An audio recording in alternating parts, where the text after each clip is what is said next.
ओम शांति। आज 14 जुलाई 2022 को हम बाबा के अनमोल मधुर महावाक्य सुनेंगे। आज की मुरली में बाबा हम बच्चों को योग सिखाते हैं और बाबा कहे इसको योग आश्रम कहते हैं। भगवान वाच, मैं तुम बच्चों को प्राचीन योग सिखाता हूं। प्राचीन योग किसको कहा जाता है? जिसका वर्णन गीता में है। तो बाबा आकर के हमें पुनः वो योग सिखाते, अर्थात अपने साइलेंस की दुनिया में ले जाने के लिए तैयार करते हैं। बाबा कहे, बच्चे तुम्हें और संग तोड़ एक संग जोड़ना है तो तुम मेरे पास आ जाओगे, अंत मते सो गति होगी। दूसरी बाबा ने बहुत सुंदर सूक्ष्म बात बताई है कि जो साइलेंस की ओर जा रहे हैं उसकी निशानी क्या है? तो बाबा कहे उसको घड़ी की टिक टिक का भी आवाज अच्छा नहीं लगता है। इतना उसका मन साइलेंस की ओर आकर्षित हो रहा है। तो बाबा कहे अब ये योग तुम्हें सीख करके मेरे समान बनना है। सुनते हैं बाबा के मधुर महावाक्य। ओम शांति। मीठे बच्चे, सब संग तोड़ मुझ एक बाप से योग लगाओ तो तुम मेरी पूरी में आ जाओगे, अंत मते सुगति हो जाएगी। आज की मुरली से प्रश्न है, जो साइलेंस की अवस्था में जाने का पुरुषार्थ करते हैं उन्हें क्या अच्छा नहीं लगता? उत्तर, उन्हें घड़ी का आवाज भी अच्छा नहीं लगता, क्योंकि स्वदेश इनकॉर्पोरियल वर्ल्ड में कोई भी आवाज नहीं है। निराकारी दुनिया में, परम धाम में कोई आवाज नहीं है। इसलिए तुम वाणी से परे जाने का पुरुषार्थ करते हो। तुम्हें अशरीरी हो अपने स्वधर्म में टिकना है। बाबा के देश को बाबा सहित याद करना है। आज की मुरली से पहले गीत बजा है, भक्तों की फरियाद सुनो। भगवान वाच, यह है योग आश्रम। तुम यहां बैठे हो योग कमाने। आज बाबा कहे इस योग आश्रम में तुम बैठे हो योग कमाने।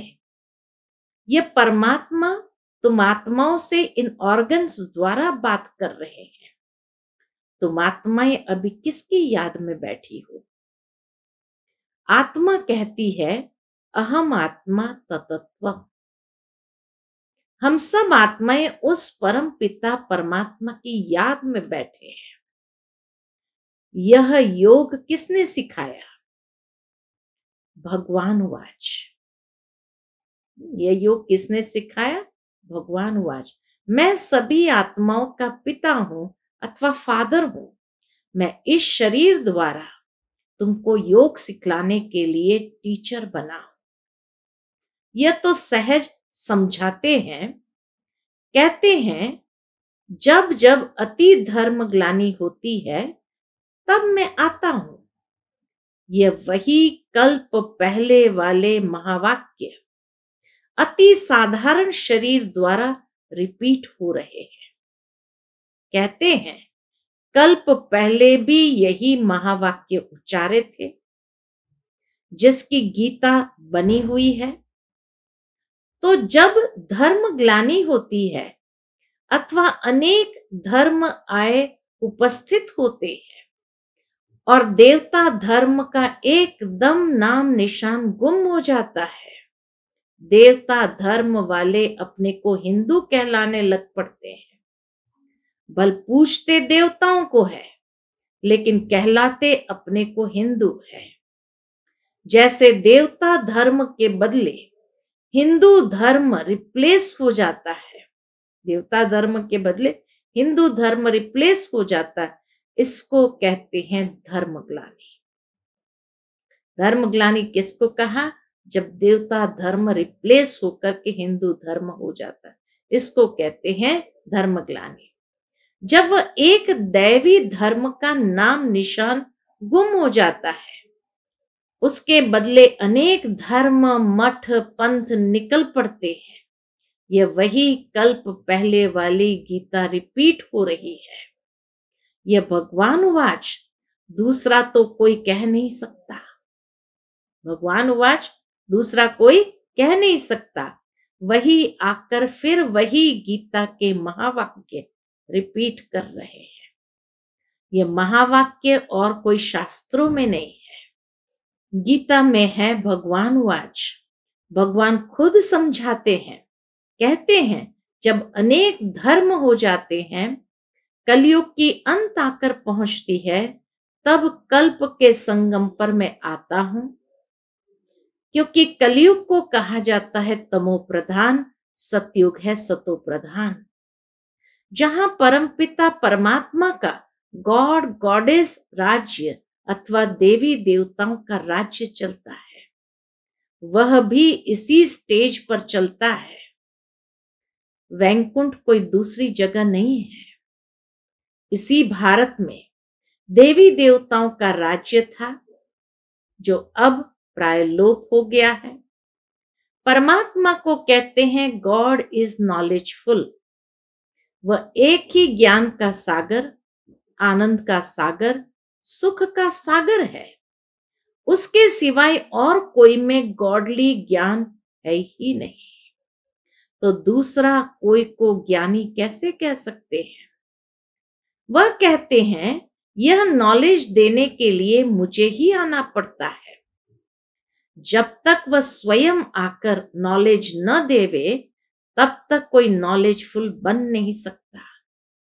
इस गॉडली नॉलेज को ही फिलॉसफी कहा जाता है, जिससे आत्मा पावन बनती है।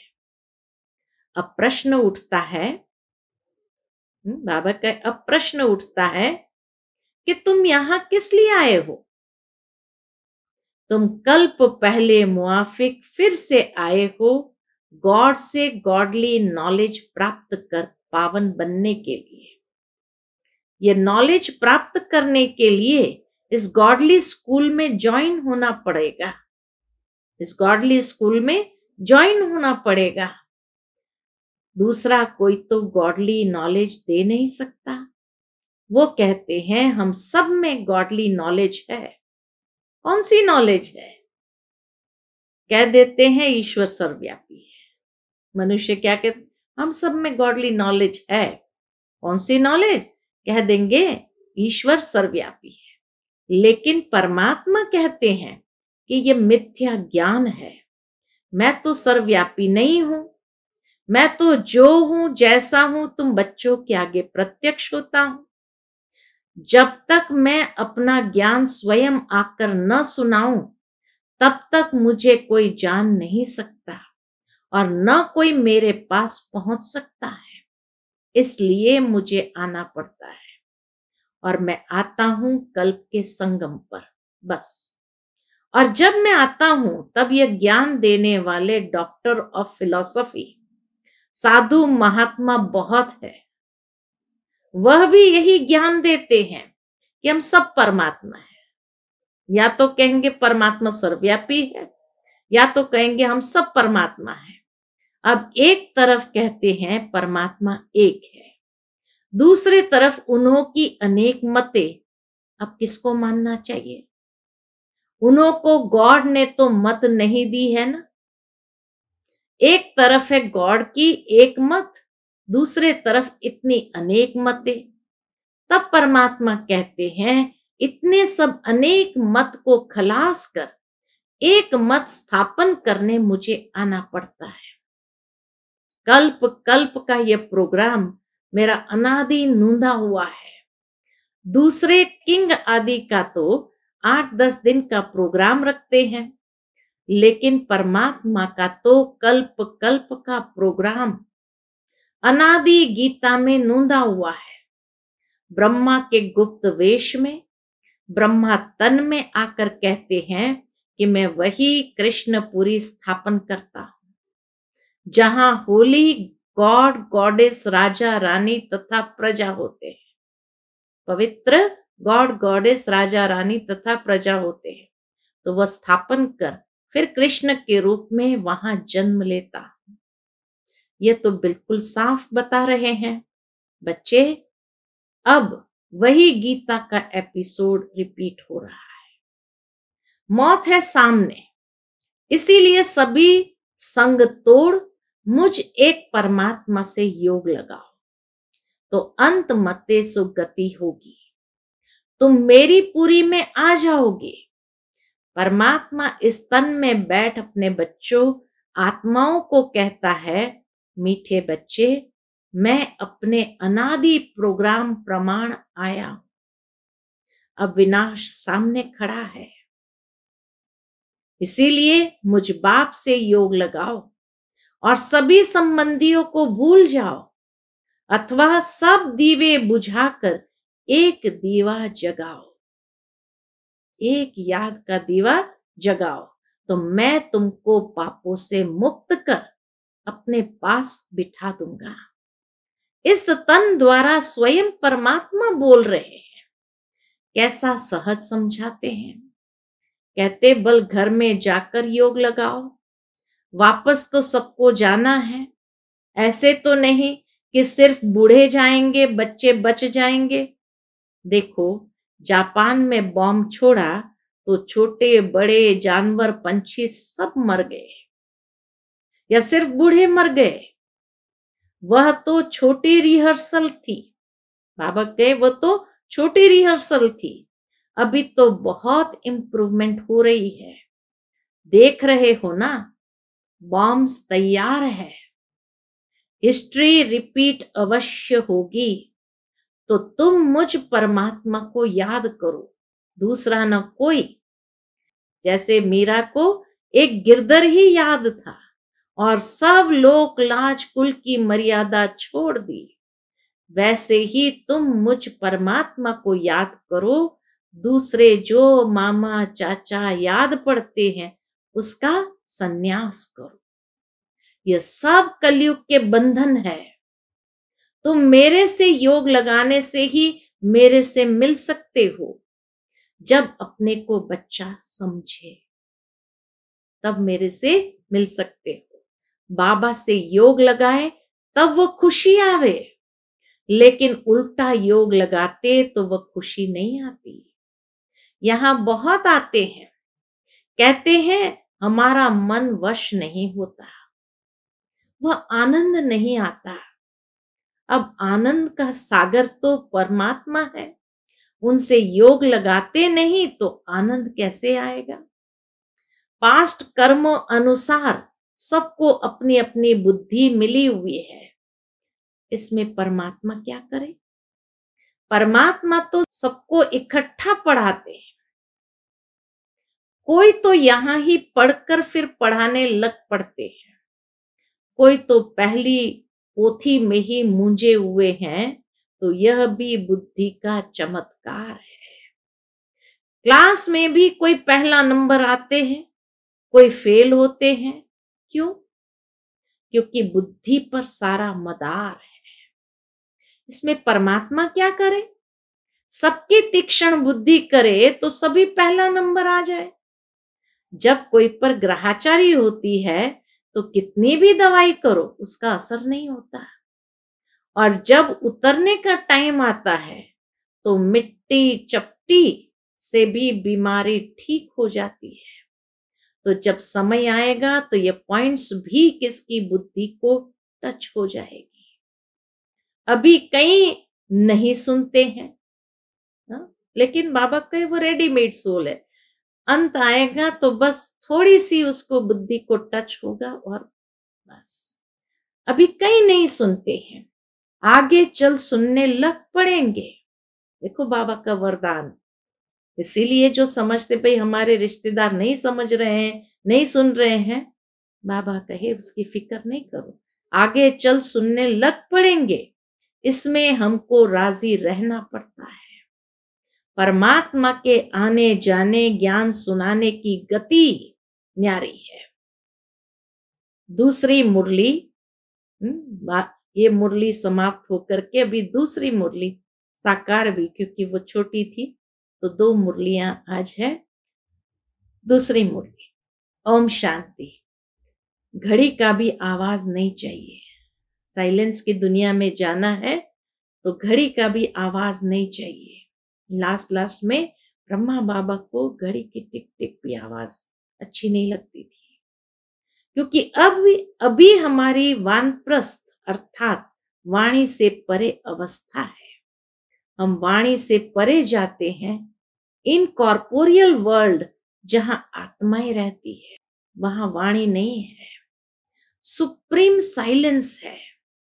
तो इस साइलेंस अवस्था में पहुंचने का पुरुषार्थ करते हैं, इसलिए आवाज अच्छा नहीं लगता। उस स्वदेश में आवाज नहीं होता है, इसलिए वानप्रस्थ अर्थात वाणी से परे जाने के लिए हम पुरुषार्थ करते हैं। वानप्रस्थ का अर्थ ही है निर्वाण देश में जाना, जहां हम तुम और सारी दुनिया की सोल्स निवास करती है।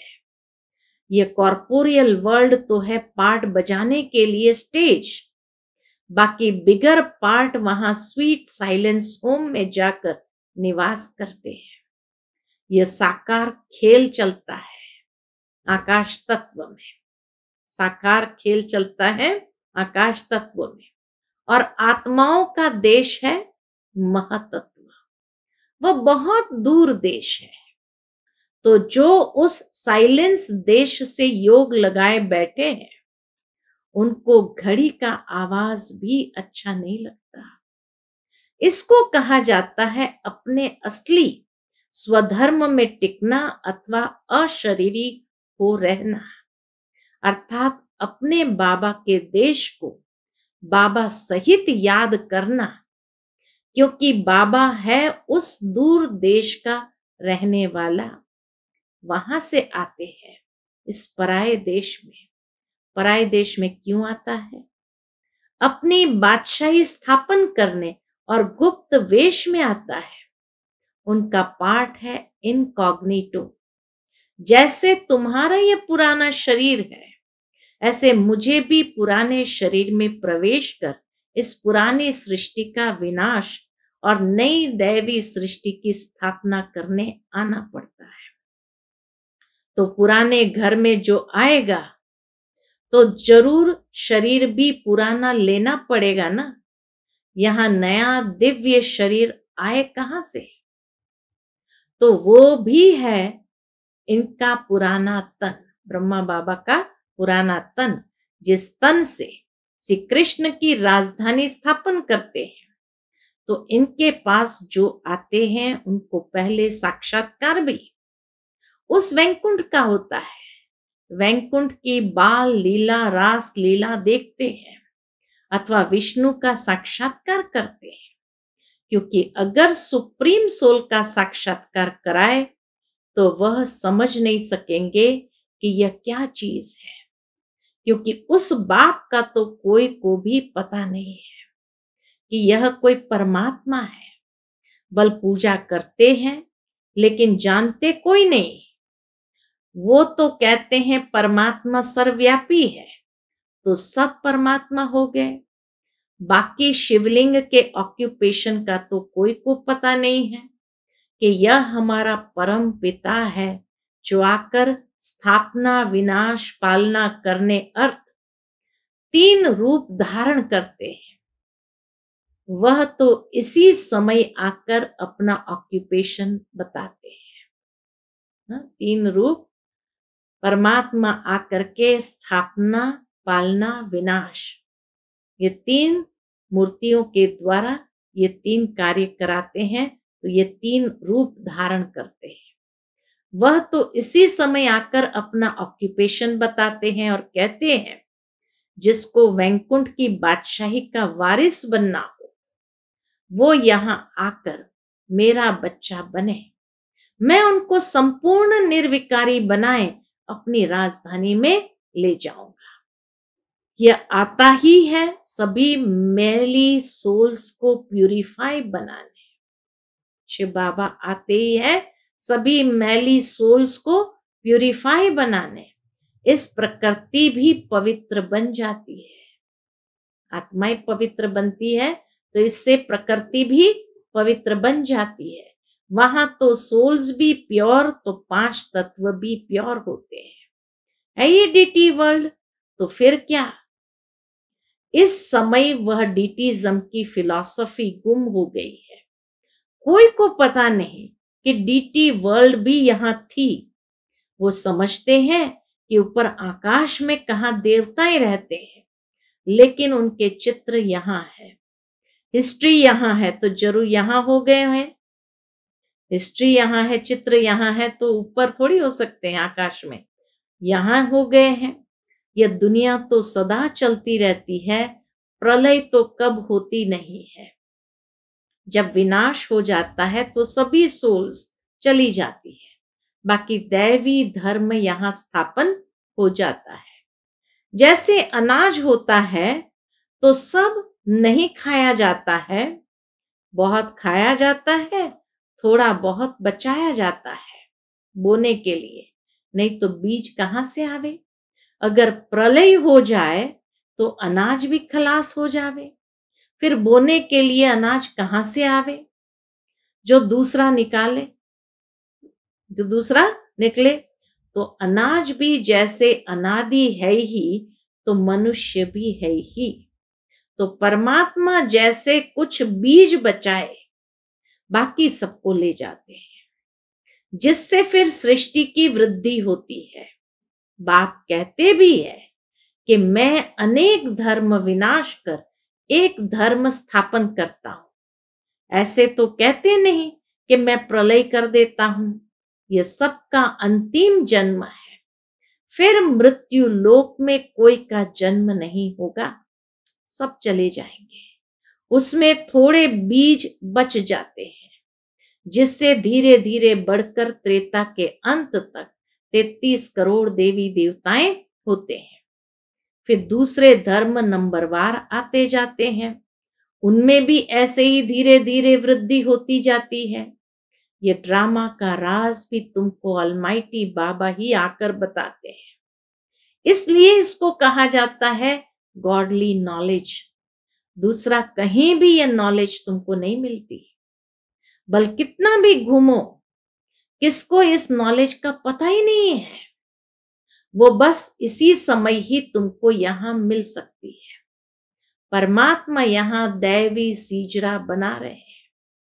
परमात्मा कहते हैं अगर तुम्हें इस रॉयल घराने में आना है तो अपना सब मेरे हवाले कर दो, तो मैं उसे प्यूरिफाई बनाए वैकुंठ में रिटर्न कर दूंगा। यह तो जानते हो बाबा अभी आए हैं, फिर कल्प बाद आएंगे, घड़ी घड़ी तो नहीं आएंगे। कहते बच्चे हम आए हैं तुमको स्वच्छ होली बनाने। वाइसलेस को ही होली कहा जाता है, बाकी यह जो बीड़ी सिगरेट शराब आदि पीते रहते हैं उनको होली नहीं कह सकते। तुमको तो बाबा शिक्षक बनकर पढ़ाते भी है, तो बाप बनकर संभाल भी करते हैं।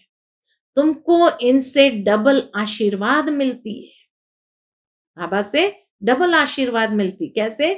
गुरु की भी तो बाप की भी, दोनों का वर्षा तुम ले रहे हो।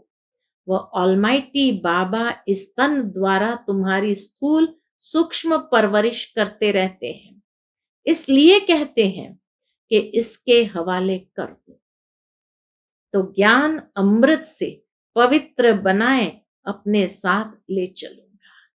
इसे ही कहा जाता है जीते जी मरना, लेकिन यह तो बहुत मीठा मौत है।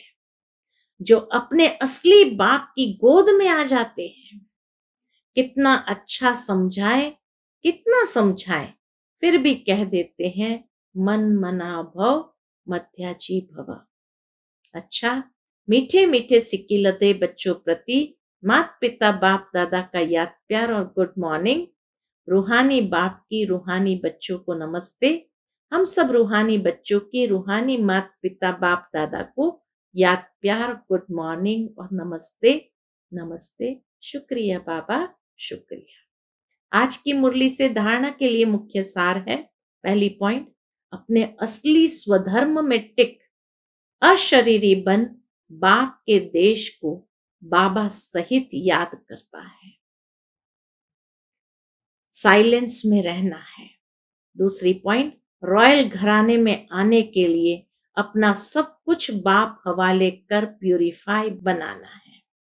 आज का बाप दादा का मधुर वरदान हम बच्चों के प्रति है। बाप द्वारा प्राप्त हुए सर्व खजानों को कार्य में लगाकर बढ़ाने वाले ज्ञानी योगी तू आत्मा भव। बाप द्वारा प्राप्त हुए सर्व खजानों को कार्य में लगाकर बढ़ाने वाले ज्ञानी योगी तू आत्मा भव। बाप दादा ने बच्चों को सर्व खजानों से संपन्न बनाया है, लेकिन जो समय पर हर खजाने को काम में लगाते हैं उनका खजाना सदा बढ़ता जाता है। वे कभी ऐसे नहीं कह सकते कि चाहते तो नहीं थे लेकिन हो गया। खजानों से संपन्न ज्ञानी योगी तू आत्माएं पहले सोचती है फिर करती है। उन्हें समय प्रमाण टच होता है, वे फिर कैच करके प्रैक्टिकल में लाती है। एक सेकंड भी करने के बाद सोचा तो ज्ञानी तू आत्मा नहीं कहेंगे। आज का स्लोगन है, स्वभाव और विचारों में अंतर होते हुए भी स्नेह में अंतर नहीं होना चाहिए। स्वभाव और विचारों में अंतर होते हुए भी स्नेह में अंतर नहीं होना चाहिए। अच्छा, ओम शांति।